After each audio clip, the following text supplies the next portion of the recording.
বাংলার এক শান্ত গ্রাম, মেঠো পথের দুধারে সবুজের মেলা। এই গ্রামেই এক চালা ঘরে বাস করে এক সহজ সরল যুবক রামু। পেশায় সে কাঠুরে হলেও তার কুঠার শুধু কাঠ কাটে না, তার হাতের জাদুতে মরা কাঠও কথা বলে ওঠে। আজকে সকালটা অন্য 5টা দিনের মতোই শুরু হয়েছিল।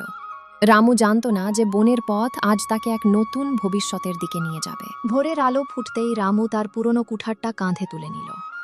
উঠোনের এক কোণে তার মা সারদা দেবী রান্নার জোগাড় করছেন। রামুর মনে আজ প্রতিদিনের মতোই শুধু কাঠ কাটার চিন্তা। রাজ্যের খবর তার কাছে পৌঁছায়নি। মা, আমি বেরোচ্ছি। আজ জঙ্গলের উত্তর দিকে যাব। ওখানে কিছু শুকনো সেগুন কাঠ পড়ে আছে শুনেছি। ফিরতে একটু দুপুর গড়িয়ে যাবে। সাবধানে যাস বাবা, জঙ্গলটা ইদানিং বড্ড বেশি নিঝুম হয়ে থাকে। একা মানুষ, বেশি ভেতরে যাস না। আর শোন, ফেরার পথে বাজার হয়ে আসিস। ঘরে নুন আর তেল একদম ফুরিয়ে গেছে। তুমি চিন্তা করো না মা, আমি তো আর জ্যান্ত গাছ কাটি না, বনের মরা কাঠগুলোই কুড়িয়ে আনি। আমি ঠিক সময় মতো বাজার করে বাড়ি ফিরে আসব। তুমি নিজের শরীরের খেয়াল রেখো। রামু গুনগুন করে গান গাইতে গাইতে বনের পথে হাঁটছিল। হঠাৎ দেখল গ্রামের দুজন লোক জঙ্গল থেকে ফিরছে। একজন প্রবীণ হরিকাকা আর তার সাথে ইয়াং ছেলে বিজয়। বিজয় বেশ উত্তেজিত হয়ে কথা বলতে বলতে আসছিল। আরে রামু ভাই, তুমি এখনো এখানে? খবর শোনোনি? গ্রাম তো এখন খুশিতে নাচছে, আর তুমি এখনো কাঠের বোঝা খুঁজছো। কি হয়েছে বিজয়? হরি কাকা, কোনো বিপদ হয়েছে নাকি? তোমরা এত ব্যস্ত কেন? না রে রামু, বিপদ নয়। এ তো আমাদের গ্রামের বড় ভাগ্য। এবার আমাদের এই গঞ্জেই রাজ পরিবার থেকে বিশাল মেলা বসানো হবে। রাজা মশাই নিজে নাকি ফরমান পাঠিয়েছেন। আর আসল খবর তো হলো, রাজকুমারী রূপরেখা নিজে আসবেন মেলা উদ্বোধন করতে। বিশাল আয়োজন রামু ভাই, পালকি, হাতি, ঘোড়া, পুরো গ্রাম রাজপুরী হয়ে যাবে। রাজকুমারী আসবেন আমাদের এই ছোট গ্রামে? তিনি তো শিল্পের কদর করেন বলে শুনেছি। সত্যি কি তিনি আসবেন? একদম সত্যি, বিজয় মিথ্যা খবর দেয় না। তুমি তো কাঠের দারুণ সব জিনিস বানাতে পারো। মেলায় কয়েকটা ভালো মূর্ত নিয়ে বসে তো দেখি, রাজকুমারীর নজরে পড়লে কপাল ঘুরে যাবে। ঠিক বলেছে বিজয়, দিনকাল তো ভালো যাচ্ছে না তোদের। একবার চেষ্টা করে দেখো। আমরা চললাম রে রামু।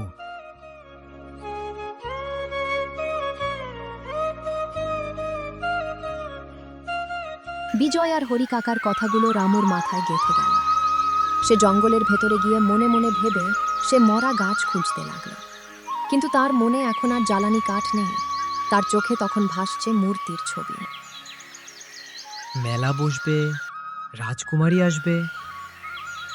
আমি যদি মরা কাঠ দিয়ে সুন্দর কোনো খরগোশ বা পাখির মূর্তি বানাই, তবে কি রাজকুমারী পছন্দ করবেন? তিনি তো অনেক বড় শিল্পী। আমাকে এমন কিছু বানাতে হবে যা দেখে মনে হবে কাঠ নয়, যেন সত্যি কোনো জ্যান্ত প্রাণী। এই মরা কাঠেই আমি আজ আমার স্বপ্নের প্রাণ দেব। কাঠ কেটে বোঝা বানিয়ে রামু নদীর ধারে গিয়ে বসল। বাঁশিটা বের করে সে এক মায়াবী সুর তুলল। এরপর সে বাজারে গিয়ে কিছু কাঠ বিক্রি করে মায়ের জন্য বাজার নিয়ে বাড়ি ফিরল। রাত গভীর হল। গ্রাম যখন ঘুমে আচ্ছন্ন, রামু তখন প্রদীপের আলোয় তার ছেনি আর বাটালি নিয়ে বসেছে। আয়রে প্রাণের ছোঁয়া, এই মরা কাঠের বুকে ধরা দে। রাজকুমারী যেন আমার এই শিল্প দেখে বুঝতে পারেন, এক গরিব কাঠুরের হৃদয়েও শিল্পের কত মায়া থাকে। এই খরগোশটার চোখে যেন চঞ্চলতা থাকে, আর এই পাখিটার ডানায় যেন বাতাসের গতি থাকে। মেলার দিন। ঢাকের বাদ্যি আর জিলিপির গন্ধে ম ম করছে চারপাশ। রামু এক কোণে তার ছোট দোকান সাজিয়েছে। সেখানে কাঠের খরগোশ আর পাখিগুলো যেন এখনই ডেকে উঠবে। বিজয় এসে একবার রামুর পিঠ চাপড়ে দিয়ে গেল। এই তো রামু ভাই, ফাটিয়ে দিয়েছ। যা মূর্তি বানিয়েছ না, রাজকুমারী থমকে দাঁড়াতে বাধ্য। দেখি কি হয় বিজয়। ওই দেখ, প্রহরীরা রাস্তা পরিষ্কার করছে। হঠাৎ চারদিক নিস্তব্ধ হয়ে গেল। গম্ভীর রম্ভীর রাজকীয় ভেরি বেজে উঠল। রাজকুমারী রূপরেখা সাদা ঘোড়ায় চড়ে মেলা পরিদর্শন করছিলেন। রামুর দোকানের সামনে এসে তিনি এক মুহূর্তের জন্য ঘোড়ার লাগাম টানলেন। রাজকুমারীর মায়াবী চোখের নজর পড়ল রামুর সেই ছোট্ট কাঠের পাখিটার ওপর। এত মানুষ নয়, যেন স্বর্গের কোনো দেবী।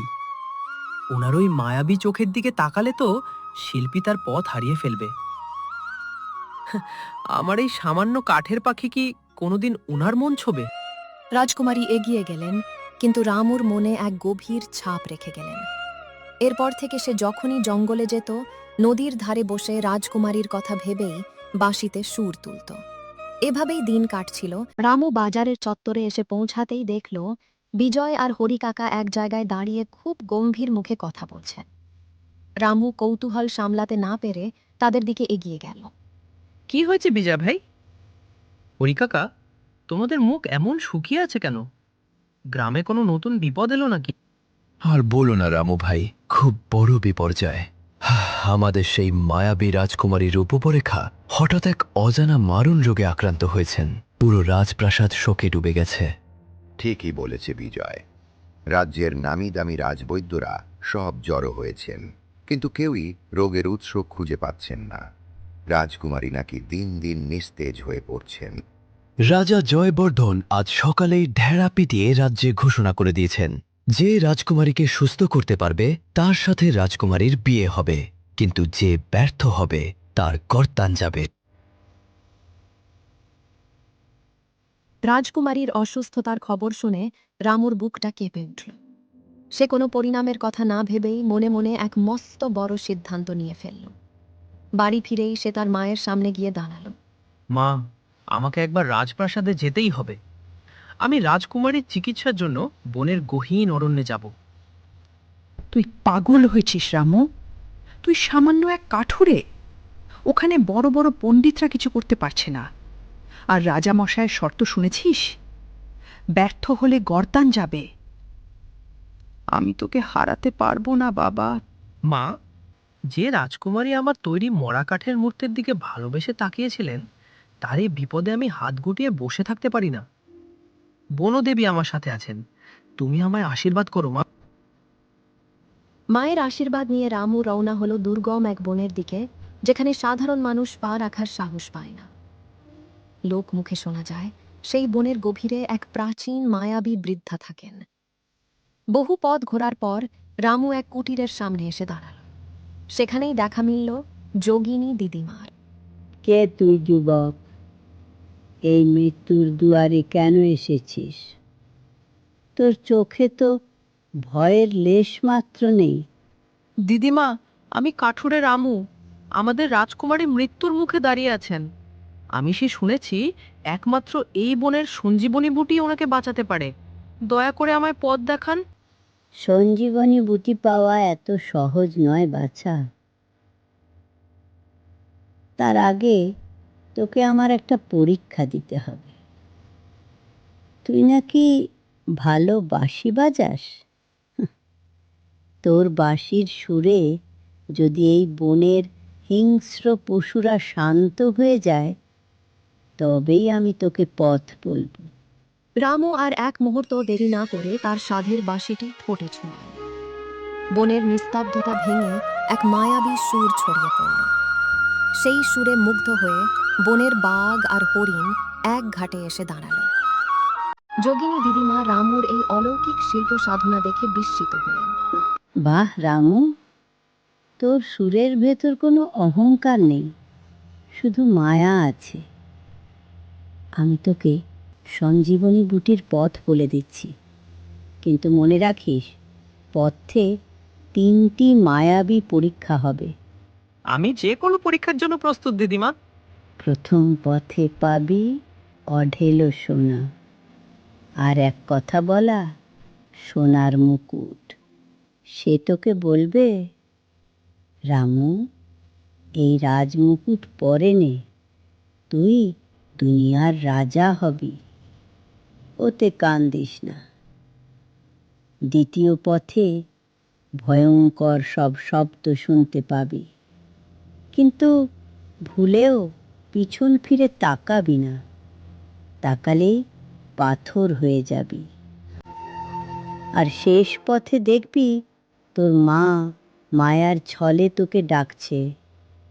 ওটা আসলে বনের মায়া। লক্ষ্য স্থির রাখিস। দিদিমার কথা মতো রামু এগিয়ে চলল। পথে সোনার মুকুট তাকে প্রলোভন দেখালো, কিন্তু রামু বলল, সম্পদের চেয়ে রাজকুমারীর জীবনের দাম বেশি। ভয়ঙ্কর শব্দ শুনেও সে পিছন ফিরল না। শেষে মায়ের মায়াবী ডাককে উপেক্ষা করে রামু পাহাড়ের চূড়া থেকে সেই উজ্জ্বল সঞ্জীবনী বুটি তুলে নিল। রাজপ্রাসাদের সভাগৃহ। রাজা জয়বর্ধন মাথায় হাত দিয়ে বসে আছেন, পাশে রাজবৈদ্য মাথা নিচু করে দাঁড়িয়ে। এমন সময় রামু এসে দরবারে হাজির হলেন। মহারাজ, এই কাঠুরে ছেলেটি বলছে সে রাজকুমারীকে সুস্থ করতে পারবে, কিন্তু এর কোনো চিকিৎসার জ্ঞান নেই। রামু, তুমি কি আমার কঠিন শর্তের কথা জানো? যদি আমার মেয়ে সুস্থ না হয়, তবে আজ সূর্যাস্তের আগেই তোমার জীবন প্রদীপ নিভে যাবে। আমি জানি মহারাজ, আমাকে শুধু একবার রাজকুমারীর কক্ষে যাওয়ার অনুমতি দিন। রামু রাজকুমারীর কক্ষে গিয়ে সেই সঞ্জীবনী বুটির রস ওনার মুখে ঢেলে দিল। অলৌকিক উপায়ে কয়েক মুহূর্তের মধ্যেই রাজকুমারী রূপরেখা চোখ মেলে তাকালেন।